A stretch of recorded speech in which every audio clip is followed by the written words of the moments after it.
Kirchhoff का second law वो है वोल्टेज का लॉ। तो सेकंड लॉ लिखिए, सेकंड लॉ ऑफ किरचॉफ, इसको हम लोग कहते हैं voltage law,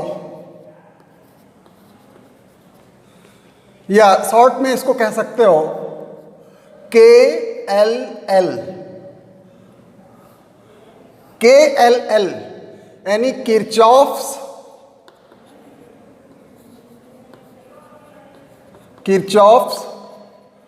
loop law. KLL means Kirchhoff loop law. Loop का मतलब मैश, लूप लॉ या इसको किरचॉफ मैश लॉ भी बोलते हैं।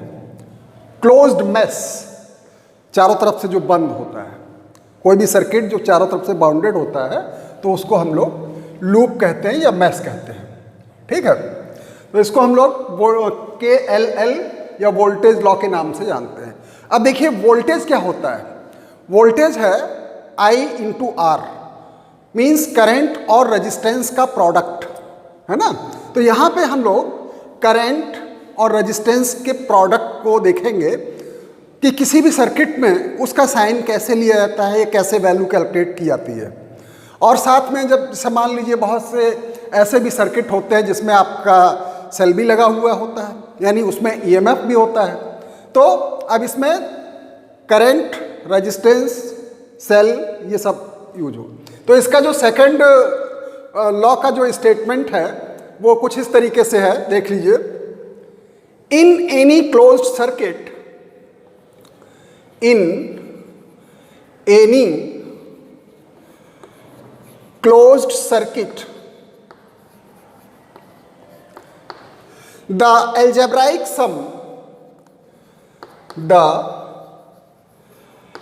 algebraic sum of the product of current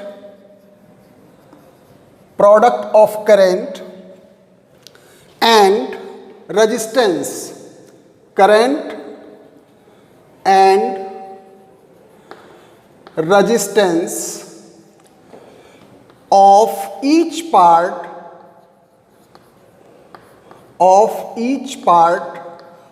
the circuit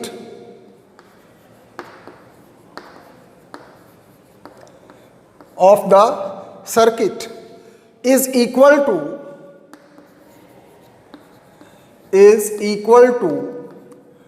total EMF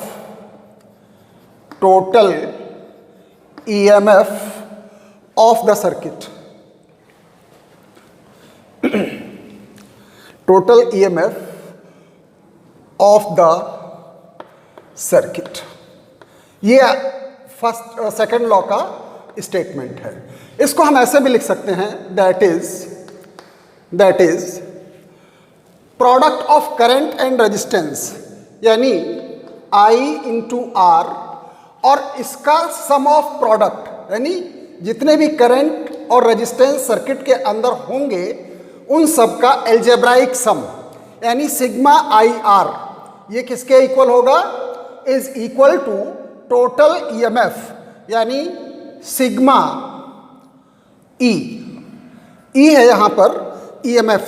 ठीक है, तो ये स्टेटमेंट है सेकंड लॉ का, sigma IR equal to total EMF, ये इसका स्टेटमेंट है। इसको हम लोग दूसरी तरीके से भी कह सकते हैं इस स्टेटमेंट को, और चेंज इन पोटेंशियल जैसे वो होता है, और द एल्जेब्राइक सम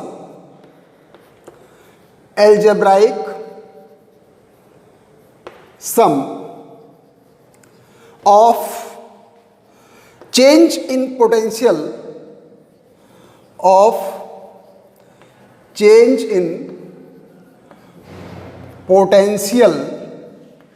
ठीक है, around change in potential around any closed resistance change in potential around any closed resistance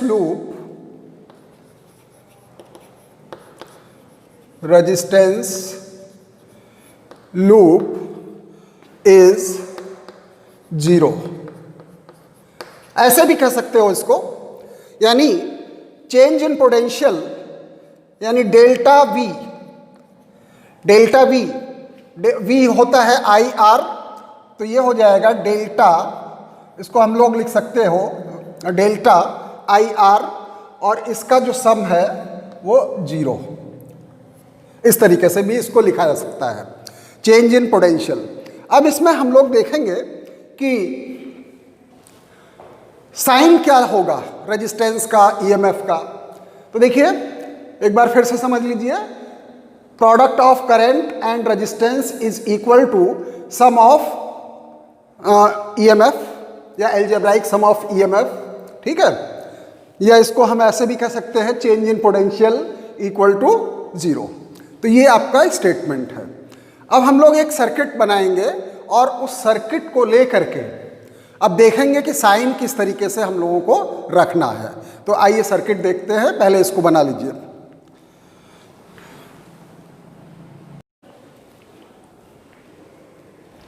अब इसके बाद में जरा देखिए, एक सर्किट डायग्राम हम लोग बना के देखते हैं और उसमें हम लोग कैलकुलेट करेंगे करंट।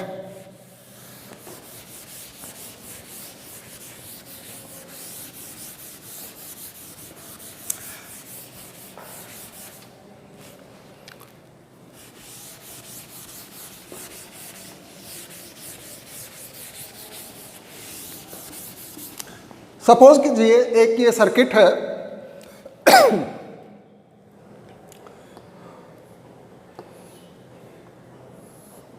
कुछ इस तरीके से,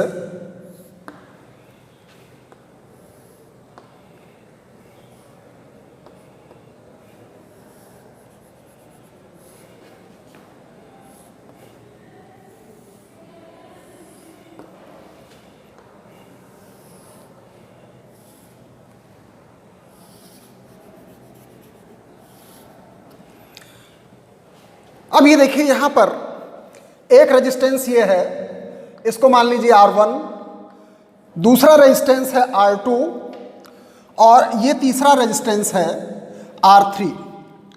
और इस सर्किट के अंदर दो सेल लगे हुए हैं, इसका ईएमएफ मान लीजिए E1 है और इसका ईएमएफ है E2।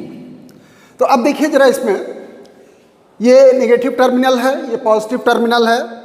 तो इस ब्रांच में जो करंट फ्लो होगी, सपोज कीजिए इसमें करंट है I1 और उसी तरीके से ये वाली जो ब्रांच है इसमें करंट फ्लो हो रही है, सपोज करो I2। अब ये करंट I1 इस जंक्शन पे आकर के मिल रही है, इसको नाम दे दीजिए कोई A, और एक जंक्शन है ये नाम दे दो B, ठीक है। तो I1 करंट यहां से आई, इस जंक्शन पे पहुंची, I2 करंट इस ब्रांच में फ्लो हो रही है, I1 I2, और ये यहाँ पे दोनों ही करंट I1 और I2 इस जंक्शन पे आ रही है। तो ये दोनों ही करंट इस जंक्शन से जाएगी भी तो बाहर। तो यहाँ पे इस ब्रांच में, ये इस ब्रांच में करंट कितनी हो जाएगी, I1 प्लस I2, ठीक है। यहां पर जंक्शन पे पहुंचने के बाद में ये करंट हो जाएगी I1 और ये वाली मिलकर के I1 प्लस I2 हो जाएगी। अब जरा यहां पे एक चीज का ध्यान रखिए जो बहुत इंपॉर्टेंट है।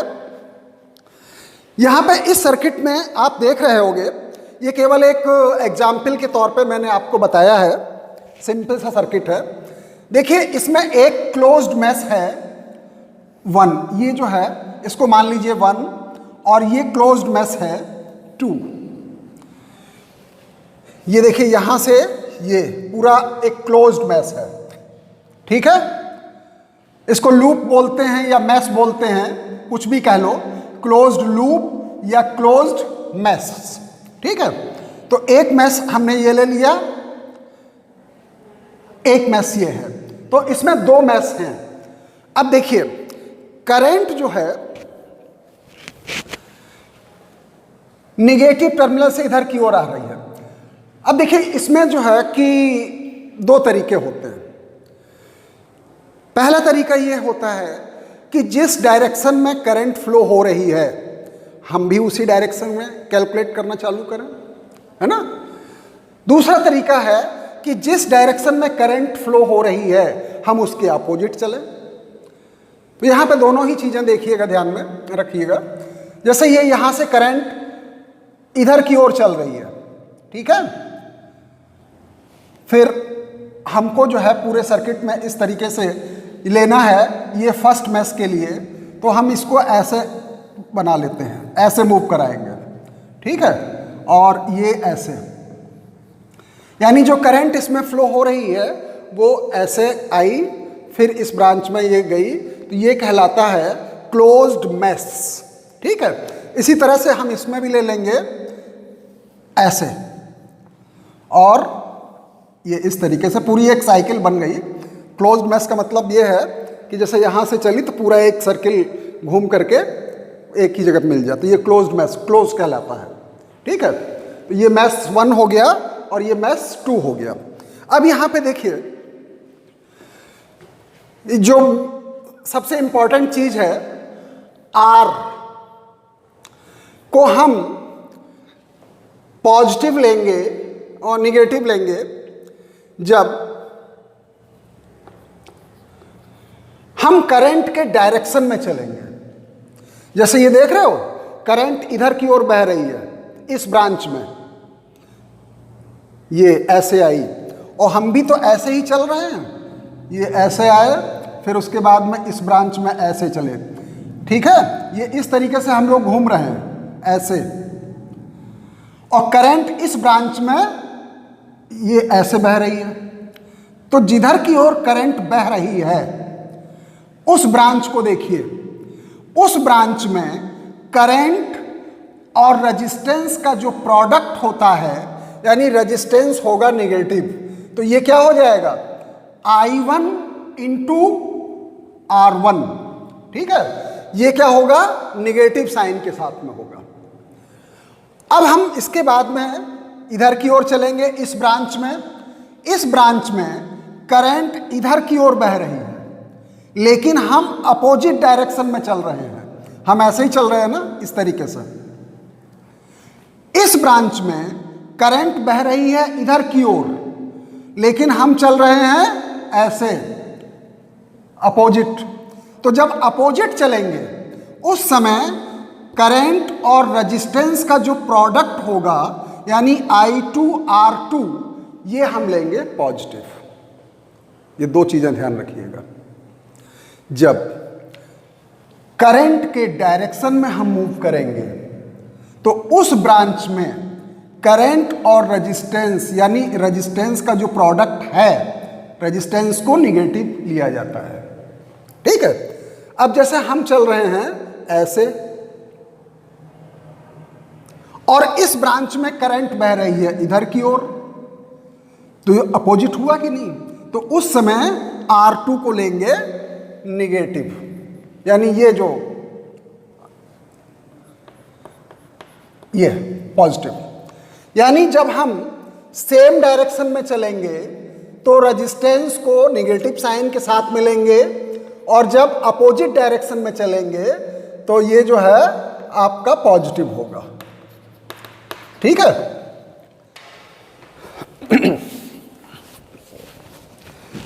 तो अब हम जो है जरा देखिए, ये तो हो गया करंट और रेजिस्टेंस का प्रोडक्ट। अब सेल को देखिए, सेल को कैसे लेंगे, सेल का साइन कैसे लगाया जाएगा।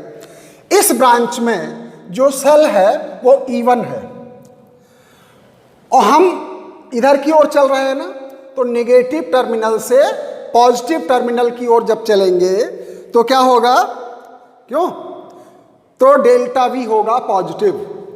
तो जब हम नेगेटिव से पॉजिटिव टर्मिनल की ओर चलेंगे ये नेगेटिव का मतलब लोअर पोटेंशियल, उस समय डेल्टा V वो हो जाएगा पॉजिटिव। और जब हम पॉजिटिव टर्मिनल से नेगेटिव टर्मिनल की ओर चलेंगे उस समय डेल्टा V को हम लोग लेंगे नेगेटिव। ठीक है,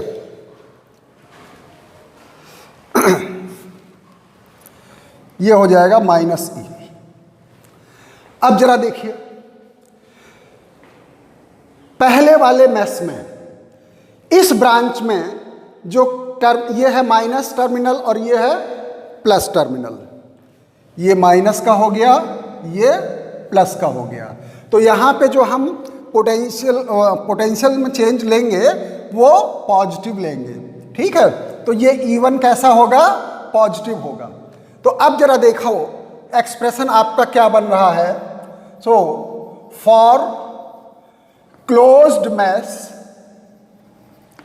1 using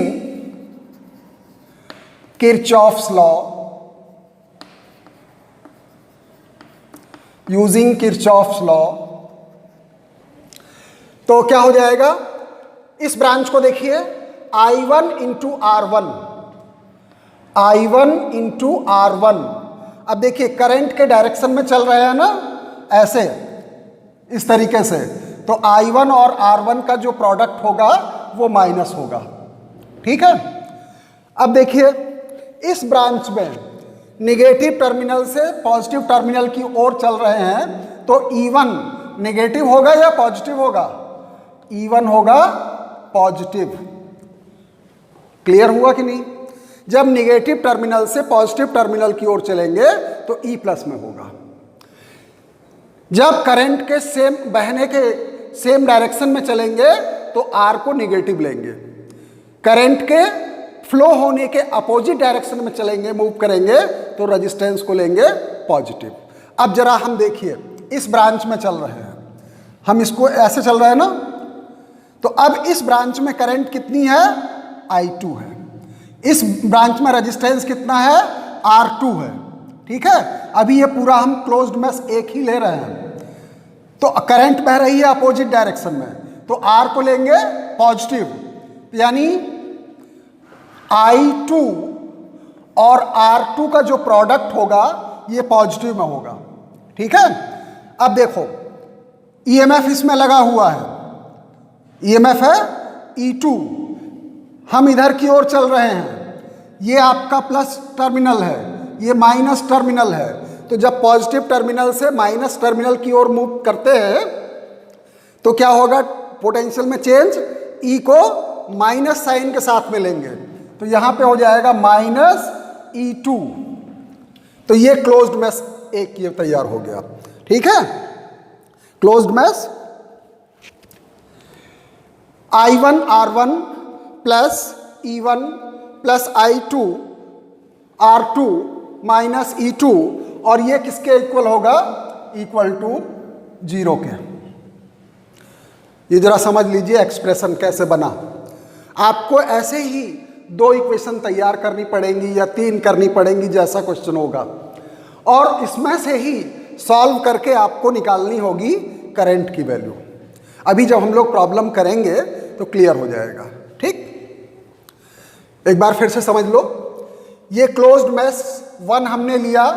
for closed mesh 1 Kirchhoff का जो रूल है वो हमने इसमें अप्लाई किया।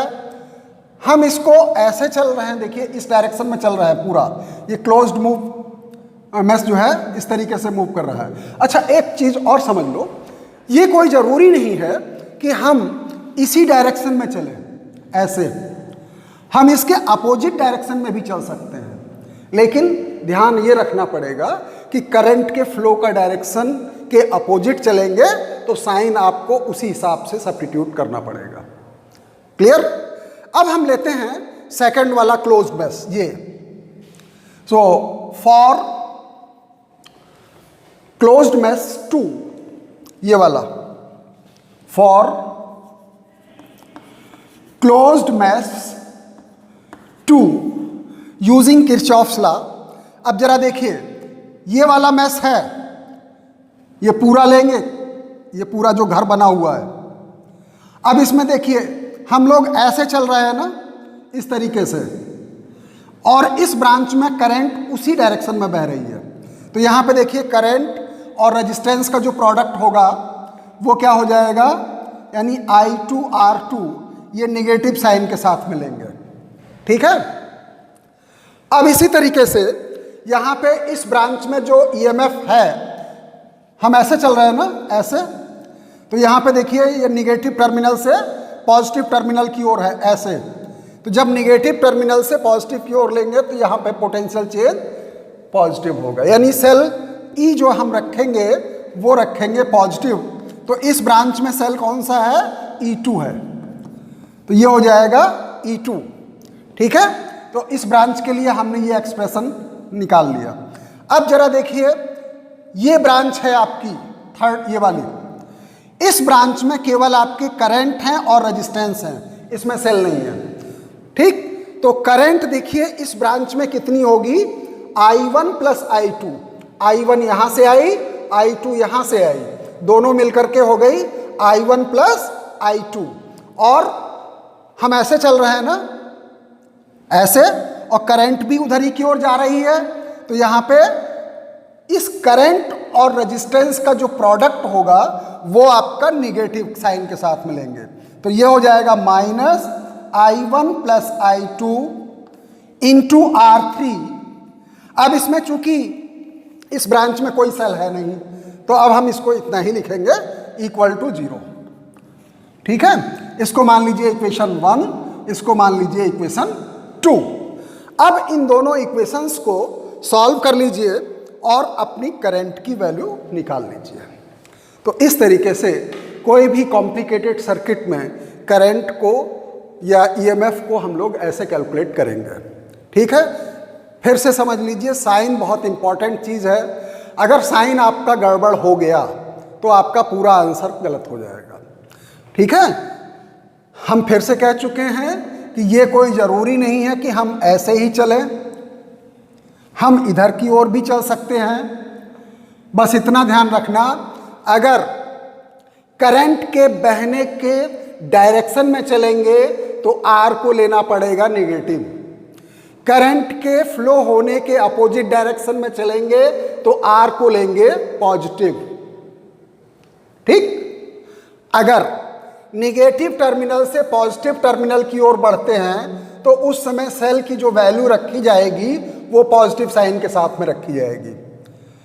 अगर पॉजिटिव टर्मिनल से नेगेटिव टर्मिनल की ओर चलते हैं तो सेल को हम लोग लेंगे नेगेटिव साइन के साथ में। तो एक बार फिर से समझ लो, ये देखो, ये वाली जो ब्रांच है पहली वाली, इसमें करंट के फ्लो होने का डायरेक्शन ये है और हम ऐसे चल रहे हैं। तो I1 इंटू R1 ये नेगेटिव साइन के साथ मिलेंगे।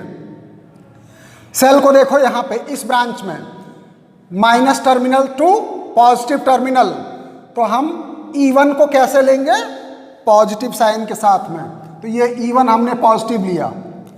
अब इस ब्रांच को देखिए, इस ब्रांच में हम लोग ऐसे चल रहे हैं ना, लेकिन इस ब्रांच में करंट ऐसे बह रही है अपोजिट डायरेक्शन में। तो जब अपोजिट डायरेक्शन में बहेगी तो R को लिया जाएगा पॉजिटिव। ठीक है। तो यहाँ पे I2 इंटू R2 ये पॉजिटिव साइन के साथ में हो गया। यहाँ पे देखिए ये पॉजिटिव टर्मिनल है, ये नेगेटिव टर्मिनल है, तो हम पॉजिटिव से नेगेटिव की ओर चल रहे हैं। तो यहाँ पे सेल आपका हो जाएगा नेगेटिव, पॉजिटिव टू नेगेटिव, ये नेगेटिव। ये तो पहले मैश के लिए हो गया। अब ये दूसरा मैश है।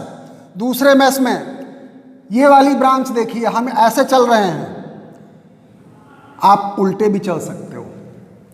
ठीक है। तो ऐसे चलेंगे तो माइनस साइन के साथ में इसको हम R को लेंगे, तो I2 into R2 minus sign के साथ में।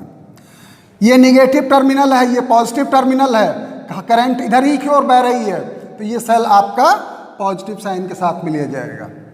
फिर देखिए इस ब्रांच में हम ऐसे चल रहे हैं, करंट भी उसी डायरेक्शन में फ्लो हो रही है, तो जिस डायरेक्शन में फ्लो हो रही है उस डायरेक्शन में हम रेजिस्टेंस को लेते हैं निगेटिव, सेम डायरेक्शन में निगेटिव। तो ये जो करंट है टोटल I1 प्लस I2 इसका और इसका प्रोडक्ट ये नेगेटिव साइन के साथ में होगा, विच इज इक्वल टू 0। तो इस तरीके से हम लोग कैलकुलेट कर लेंगे इन दोनों इक्वेशंस को सॉल्व करके। Okay, thank you.